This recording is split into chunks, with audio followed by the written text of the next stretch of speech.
और चलिए सीधा भोपाल का रुख करते हैं। अतुल हमारे सहयोगी बने हुए हैं। अतुल, क्या जानकारी है आपके पास? और तस्वीरें भी मैं चाहूंगी वो दिखाइए, और साथ ही बातचीत आप कर रहे थे वो दिखाइए तस्वीरें। मना रहा होगा तब भारत इस विश्व का नेतृत्व करने वाला देश ही नहीं होगा। हम भारत माता को परम वैभव के शिखर पर प्रतिष्ठित होते हुए भी देखेंगे। जिस तरीके से हम देख रहे हैं बीजेपी का खास फोकस हम देख रहे हैं, प्रधानमंत्री नरेंद्र मोदी की हम बात करें, अमित शाह जी की बात करें, तमाम लोगों का छिंदवाड़ा पे ज्यादा फोकस है। छिंदवाड़ा की कैसी स्थिति आप देख रहे हैं? नहीं, देखिए, हमने जब 2014 का चुनाव लोकसभा का लड़ा था तो हमें 27 सीटें मिली थी, 2 सीटें हम रह गए थे। 2019 का चुनाव जब लड़ा तो हमें 28 सीटें मिली थी, और जब 2024 का चुनाव हम लड़ रहे हैं तो हम दावे के साथ कह सकते हैं कि 29 की 29 सीटों पर कमल खिलेगा, और मध्य प्रदेश 29 कमल के फूलों की माला प्रधानमंत्री जी के गले में पहनाएगा। कमलनाथ जी अपील कर रहे थे कि सत्य की विजय होगी आज सुबह। देखिए, जो स्वयं असत्य बोलने वाली पार्टी के साथ है वो सत्य की बात कैसे कर सकते हैं? इस देश की जनता ने ये बहुत अच्छी तरह से देखा है कि कांग्रेस पार्टी ने इस देश में कितना नुकसान इस देश का आजादी के बाद किया है। सबसे बड़ा नुकसान इस देश के सनातनियों की आस्था का अपमान करने का किया है। तुष्टीकरण की राजनीति की जननी कांग्रेस पार्टी है। इस देश में भ्रष्टाचार की जननी कांग्रेस पार्टी है। आज गर्व है हम सबको ये कहते हुए कि इस देश में हमारे आराध्य प्रभु श्री राम की जय जयकार करने वाली पार्टी भारतीय जनता पार्टी, और प्रभु श्री राम के मंदिर के निमंत्रण को ठुकराने वाली पार्टी कांग्रेस पार्टी है। इसलिए असत्य का साथ देने वाले कमलनाथ जी को इस पर विचार करना चाहिए। बहुत शुक्रिया हमसे जुड़ने के लिए। तो ये थी मंत्री कृष्णा गौर, साफ तौर पर ये कह रहे हैं कि मध्य प्रदेश के अंदर बीजेपी की एक तरफा लहर चल रही है। हालांकि छिंदवाड़ा को लेके भी बयान यही दिया है कि इस बार छिंदवाड़ा भी बीजेपी का होने जा रहा है, वहां पे भी कमल खिलेगा। हालांकि सुबह से ही छिंदवाड़ा सही तमाम उन 6 सीटों पर जहां पे आज मतदान हो रहा है, सुबह से ही मतदाताओं की लगातार भीड़ चल रही है। कांग्रेस और बीजेपी अपने अपने दावे इन सीटों पर करती हुई दिखाई दे रही है। वीडियो में अशोक अतुल शर्मा, न्यूज स्टेट मध्य प्रदेश। तो कृष्णा गौर को अभी आप सुन रहे थे, जो कि कहती हुई नजर आ रही थी कि इस बार पूरी की पूरी 29 की 29 जो सीटें हैं वो बीजेपी जीतने वाली है। और ये देखिए, ये नकुल नाथ हमें दिखाई दे रहे हैं कांग्रेस की तरफ से प्रत्याशी, जिन्होंने अपना वोट कास्ट कर लिया है। अब कांटे की टक्कर हालांकि छिंदवाड़ा से ये कांग्रेस की तरफ से प्रत्याशी हैं। यहाँ पर छिंदवाड़ा की तस्वीरें हमने आपको दिखाई थी अभी थोड़ी देर पहले, जहां पर भारी संख्या में मतदान करने के लिए अलग अलग पोलिंग बूथों पर जो जनता है वो पहुंच रही है। बेहद ही खूबसूरत तस्वीरें सामने आ रही हैं, जहां पर सभी कामकाज छोड़कर सबसे पहले लोग मतदान करने के लिए पहुंच रहे हैं। और ये तस्वीरें आप देख सकते हैं, नकुल नाथ ने भी अपना वोट कास्ट कर लिया है, अपने परिवार के साथ वो पहुंचे। अब चलिए सीधा रुक करते हैं और आपको दिखाते हैं ग्राफिक्स के जरिए कि कहां किससे टक्कर कहां पर देखने को मिल रही है। प्रगति, ओवर टू यू।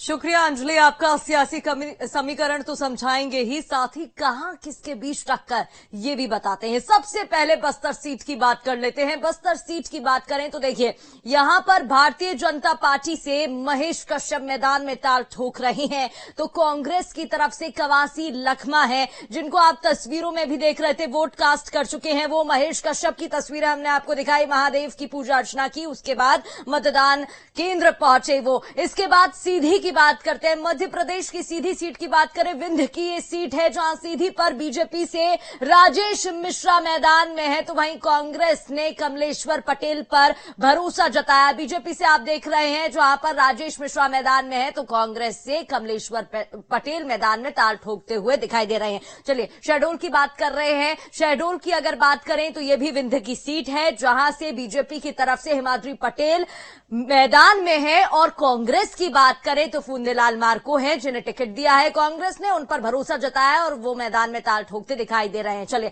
शहडोल के बाद अब महाकौशल की बेहद ही महत्वपूर्ण सीट की बात कर लेते हैं, जबलपुर की बात करते हैं। जबलपुर की बात करें तो बीजेपी से आशीष दुबे को मैदान में उतारा गया है और कांग्रेस से दिनेश यादव मैदान में है। दोनों के बीच कांटे की टक्कर देखने को मिल रही है। जबलपुर जहां प्रधानमंत्री नरेंद्र मोदी का भी दौरा रहा, लगातार यहां पर चुनाव प्रचार देखने को मिला है। मंडला की बात करते हैं, मंडला जहां पर राहुल गांधी की सभा देखने को मिली है, यहां पर भी सियासत गरमाती नजर आई। बीजेपी की बात करें तो फग्गन सिंह कुलस्ते एक बार फिर से उन्हें मैदान में उतारा गया है, उन पर भरोसा जताया गया। हालांकि विधानसभा चुनाव में उन्हें हार का सामना करना पड़ा था। कांग्रेस की बात करें तो ओमकार सिंह मरकाम मैदान में ताल ठोक रहे हैं। हैं, दोनों के बीच इस बार टकरार देखी जा रही है। चलिए आगे बढ़ते हैं, बालाघाट की बात करते हैं। बालाघाट की बात करें तो यह भी आदिवासी आरक्षित सीट है और इस सीट पर दो चेहरे, बीजेपी की तरफ से भारती पारदी मैदान में है तो कांग्रेस की तरफ से सम्राट सरस्वार मैदान में ताल ठोकते दिखाई दे रहे हैं।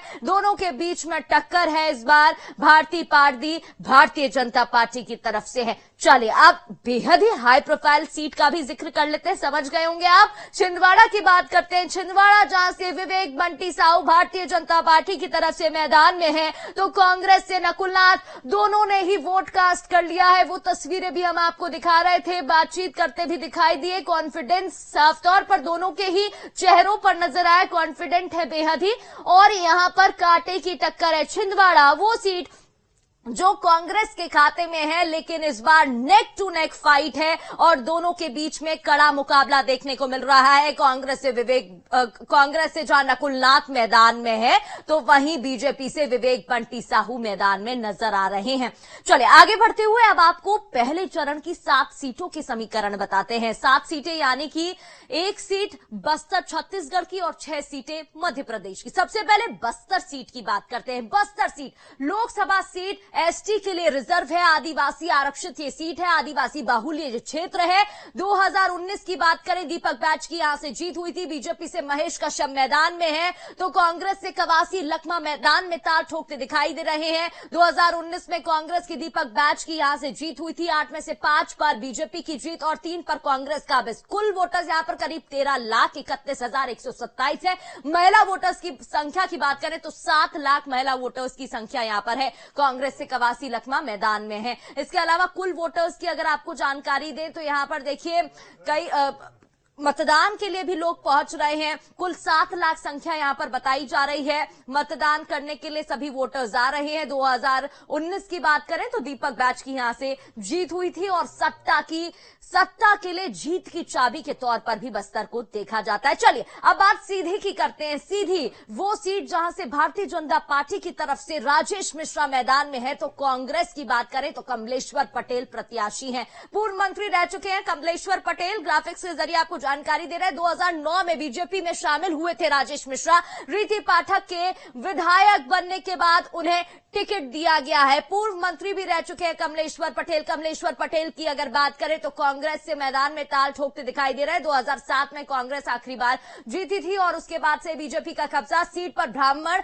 राजपूत वोटरों का दबदबा है और इसलिए आप देख सकते हैं एक तरफ कमलेश्वर पटेल कांग्रेस से है तो दूसरी तरफ राजेश मिश्रा जो कि ब्राह्मण चेहरा है वो बीजेपी की तरफ से मैदान में। 2009 की बात करें तो बीजेपी में राजेश मिश्रा शामिल हो गए थे और सीधी लोकसभा में विधानसभा की 8 सीटें आती हैं। विधानसभा की 8 में से 7 बीजेपी के पास है और 1 सीट कांग्रेस के पास। और लगातार हमारे संवाददाता ग्राउंड जीरो पर मौजूद है, पल पल का अपडेट पहुंचा रहे। अतुल का रुख कर लेते हैं, राजधानी भोपाल से हमारे साथ जुड़े हुए। अतुल, भोपाल की बात करें तो वॉर रूम्स तैयार